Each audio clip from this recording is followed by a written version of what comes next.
Dari Utara Rahim Ibu, Ekspedisi Batas Negeri Uni Konservasi Fauna. Kisah ini adalah segala sumber bagi kasih yang menjadi sebuah karangan bagi kenangan untuk 11 ekspeditor ke Utara Rahim Ibu.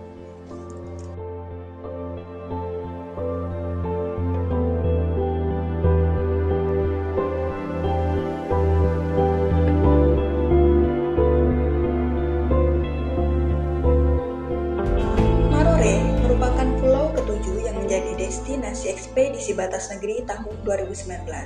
Berdasarkan keputusan Presiden nomor 6 tahun 2017, Marore menjadi satu dari 111 pulau terluar di Indonesia yang berbatasan dengan Filipina. Pulau paling utara dari wilayah Kabupaten Kepulauan Sangihe ini memiliki sebutan lain, Tama Rale, yang artinya tidak mengenal lelah. Hal tersebut sesuai dengan keadaan masyarakat Pulau Marore yang bekerja keras, walaupun berada di daerah perbatasan. Marore tidak hanya kaya akan kekayaan alamnya, namun kaya akan budi, bahasa, dan budaya.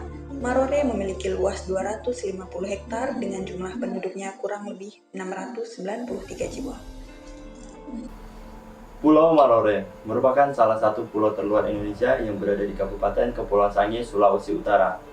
Pulau Marore dahulu kala merupakan kisah perjuangan dari dua orang laki-laki pemberani, yaitu Baharama dan Tonton. Baharama dan Tonton dahulu kala melawan satu kompi bajak laut dari Pulau Mindanao, Filipina. Pertempuran tersebut terjadi pada salah satu pantai di Pulau Marore, yaitu Pantai Maguindanao. Baharama dan Tonton melawan satu kompi bajak laut dan hanya dibekali dengan peralatan yaitu tombak dan juga pedang. Oleh karena itu, masyarakat Pulau Marore mengabadikan jasa dari Baharama dan Tonton dengan membuat prasasti di Pantai Maguindanao, yaitu dengan dua patung yang memegang tombak dan juga memegang perisai serta pedang. Perjuangan dari Baharama dan Tonton menggambarkan ciri dan juga watak dari masyarakat Pulau Marore, yaitu pantang menyerah dan juga giat bekerja atau memiliki watak keras. Masyarakat Pulau Marore juga dikenal ramah. Selamat pagi, selamat siang, selamat malam, selamat sore, itulah kata yang selalu diucapkan setiap bertemu dengan sesama masyarakat atau mungkin dengan pendatang lainnya. Masyarakat Pulau Marore memiliki banyak sekali kebudayaan, semisal tari-tarian, lalu ada nyanyian-nyanyian yang disebut dengan sasamper, yaitu saut menyaut dalam bernyanyi. Sasamper sendiri biasanya diadakan saat ada acara adat atau mungkin ada pernikahan dan lain sebagainya. Masyarakat Pulau Marore sendiri hanya ada sekitar 693 jiwa, itu menurut data tahun 2016. Untuk mata pencarian sendiri, masyarakat Pulau Marore kebanyakan adalah bermata pencarian sebagai nelayan. Di nelayan sendiri terdapat berbagai teknik dalam memancing, yaitu ada long line, lalu ada bajubi. Untuk bajubi sendiri hanya untuk kebutuhan pribadi atau kebutuhan dapur. Bajubi adalah salah satu teknik yang dimana seorang nelayan menombak ikan dengan menggunakan sebujur panah yang dibentuk seperti senapan. Lalu ada menggunakan bubu, lalu ada menggunakan juga jaring.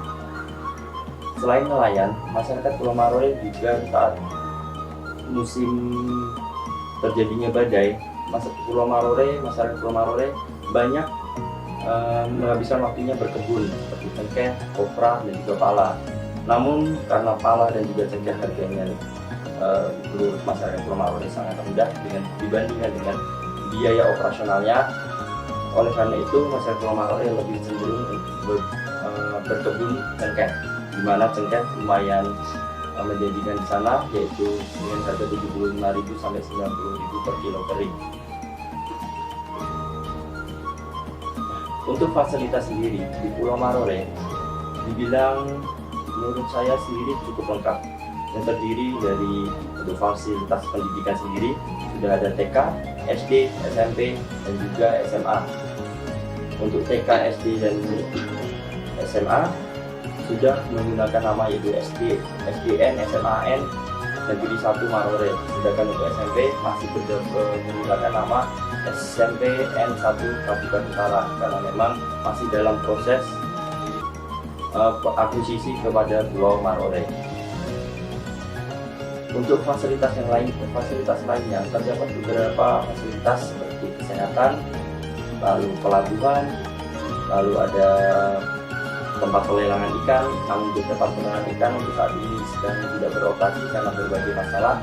Lalu ada jalan raya yang memang jalan raya utamanya adalah satu yang sudah bagus dan sisanya masih dalam proses perbaikan. Untuk pelabuhan sendiri ada dua, yaitu ada pelabuhan feri besar dan juga ada pelabuhan feri kecil. Yang dimana pelabuhan feri besar ini digunakan untuk kapal-kapal besar seperti Sabtu Nusantara, lalu ada kapal-kapal kargo dan lain sebagainya. Untuk listrik dan juga wifi di sana sudah ada sejak beberapa tahun yang lalu. Untuk listrik sendiri, Pulau Marore masih menggunakan tenaga surya dan juga tenaga diesel. Untuk wifi sendiri mendapatkan bantuan dari WiFi Nusantara. Oleh karena itu masyarakat Pulau Marore dibilang sudah bisa melakukan akses internet dan juga telekomunikasi yang cukup lancar. Marore memiliki kekayaan flora dan fauna yang beragam. Fauna di darat maupun di laut melengkapi keindahan Marore yang menjadikannya sebagai tujuan utama bagi para pelancong. Marore menjadi lahan subur bagi beberapa flora seperti kelapa, jeruk, dan nanas. Kami menjelajahi ekosistem hutan dan ekosistem laut di Pulau Marore.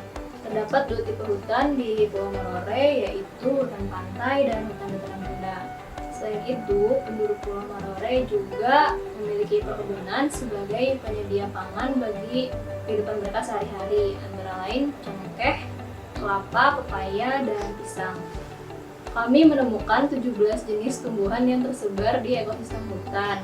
Jenis tumbuhan yang paling sering ditemukan antara lain kelapa, beringin, ketapang, dan nyemplang.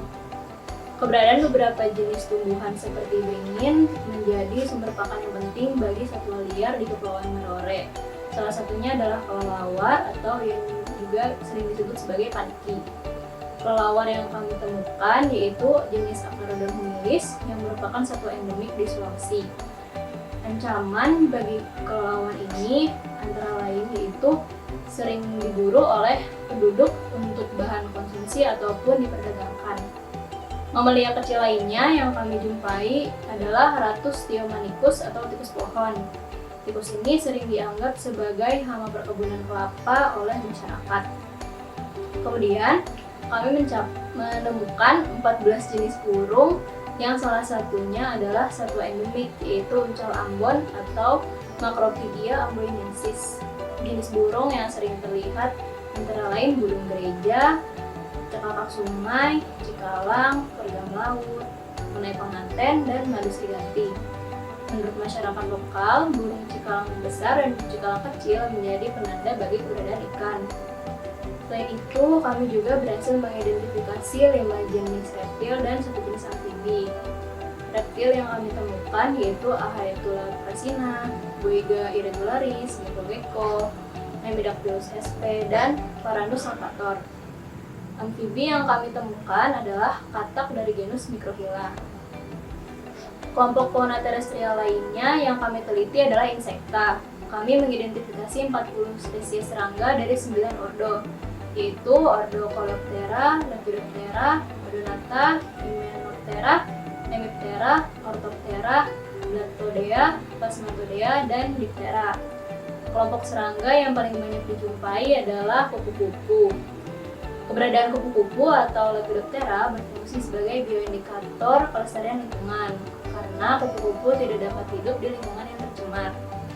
Rekan kami dari Himpunan Mahasiswa Biologi Institut Pertanian Bogor melakukan pengambilan data jenis jamur di Pulau Marore. Sebanyak 21 jenis jamur berhasil diidentifikasi dari filum Basidium nicota dan 1 jenis jamur dari filum Ascomycota. Keadaan lingkungan Pulau Marore saat kami melakukan eksplorasi di sana berada dalam kondisi kering akibat musim kemarau, sehingga jamur yang mendominasi didominasi adalah kelompok jamur Polyporus yang tumbuh pada kayu mati. Ekosistem laut sekitar Pulau Marore menyimpan biodiversitas yang tinggi. Marore memiliki ekosistem lamun yang terhampar luas di pantai Duhala besar dan Duhala kecil. Kami menemukan 5 jenis lamun, yaitu Cymodus rotundata, Cymodus cerulata, Halophila ovalis, Syringodium isophyllum, dan Thalassia hendrickii. Kami berhasil mengidentifikasi 38 genus karang serta 53 spesies Macrobenthos dari 7 filum. Di antara spesies-spesies ini terdapat teripang nanas atau Pteranodonta ananas yang langka.